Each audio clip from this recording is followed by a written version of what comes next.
सभामुख महोदय,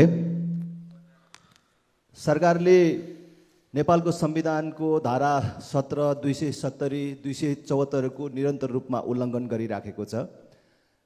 करिब 2 महिनादेखि रविन्द्र मिश्र लगायतका आस्थाका बन्दीहरूलाई विचारकै कारणले राज संस्था मान्छु, हिन्दू राष्ट्र मान्छु, संघीयता मान्दिन भनेकै कारणले अपमानपूर्वक प्रहरी खोरमा राखिएको छ।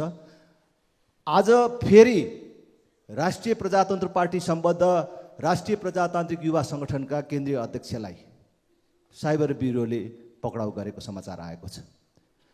सभामुख महोदय, आस्थाकै आधारले यसरी एकपछि अर्को मानिसलाई अनेक बहानामा पक्राउ गर्दै लाने हो भने म प्रधानमन्त्री र गृहमन्त्रीलाई र सिङ्गो नेपाल सरकारलाई सभामुख महोदय मार्फत भन्न चाहन्छु, यसरी निषेध गरेर लाने हो भने औपचारिक रूपमै सरकारले भनिदियोस् कि हामी विद्रोहमा जाउँ। राप्रपाले राजा मान्छु भन्नेहरूले, हिन्दू राष्ट्र मान्छु भन्नेहरूले, संघीयता मान्दिन प्रदेशको खारेज हुनुपर्छ भन्नेहरूले, देशमा सुशासन हुनुपर्छ, भ्रष्टाचारीहरू दण्डित हुनुपर्छ भन्नेहरूले यस प्रकारको प्रताडित हुनुपर्ने हो भने भन्नु पर्यो हामी विद्रोहमा जान्छौँ।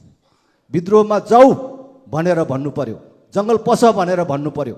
र यो अत्यन्त दुःखद र मानवाधिकार विरुद्ध, प्रजातान्त्रिक हक अधिकारको विरुद्ध र अहिलेको संविधानले व्यवस्था गरेको सुविधाको विरुद्ध सरकारको तर्फबाट जुन क्रियाकलाप भइराखेको छ त्यसको घोर भत्सना गर्न चाहन्छु र सुजित केसीलाई अविलम्ब रिहाई गरियोस् भन्ने म माग गर्न चाहन्छु।